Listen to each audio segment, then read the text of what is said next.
மத்திய பிரதேச மாநிலம் தீகம்கர் மாவட்டத்தில் உள்ள பதன் லார் கிராமத்தின் அரசு ஆரம்ப பள்ளியில் சிறு குழந்தைகளைக் கொண்டு பள்ளி வளாகத்தை தூய்மைப்படுத்திய சம்பவம் அதிர்ச்சி ஏற்படுத்தியுள்ளது. குழந்தைகள் சுத்தம் செய்து கொண்டிருக்கும் போது அங்குள்ள ஒரு ஆசிரியர் அதை தடுக்காமல் அருகில் நின்று கொண்டிருப்பது வீடியோவில் தெரிகிறது. மற்றொரு இதேபோன்ற குற்றச்சாட்டில் குழந்தைகள் வேலை செய்யும் போது ஆசிரியர்கள் மொபைல் போனை பயன்படுத்தியதாகவும் புகார்கள் எழுந்துள்ளன. பொதுமக்களின் கேள்விகளும் எதிர்ப்பும். இந்த வீடியோ வெளியானதைத் தொடர்ந்து உள்ளூர் மக்கள் மற்றும் சமூக ஆர்வலர்கள் மத்தியில் பெரும் கொந்தளிப்பு ஏற்பட்டுள்ளது. குழந்தைகள் பள்ளிக்கு கல்வி கற்க வருகிறார்களா அல்லது துப்புரவு பணி செய்ய வருகிறார்களா?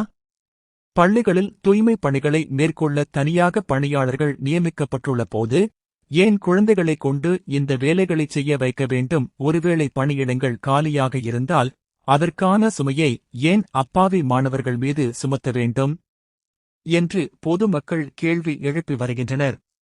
தீகம்கர் மாவட்ட ஆட்சியர் விவேக் சோத்ரியவிடம் இந்த சம்பவம் குறித்து முறையான மற்றும் நடுநிலையான விசாரணை நடத்தக் கோரி புகார்கள் அளிக்கப்பட்டுள்ளன. குற்றச்சாட்டுகள் உண்மையாக இருக்கும் பட்சத்தில் சம்பந்தப்பட்ட பள்ளி தலைமை ஆசிரியர் மற்றும் அலட்சியமாக இருந்த ஆசிரியர்கள் மீது கடுமையான ஒழுங்கு நடவடிக்கை மற்றும் சட்டப்பூர்வமான சட்ட நடவடிக்கைகள் எடுக்கப்பட வேண்டும் என பொதுமக்கள் வலியுறுத்தி வருகின்றனர்.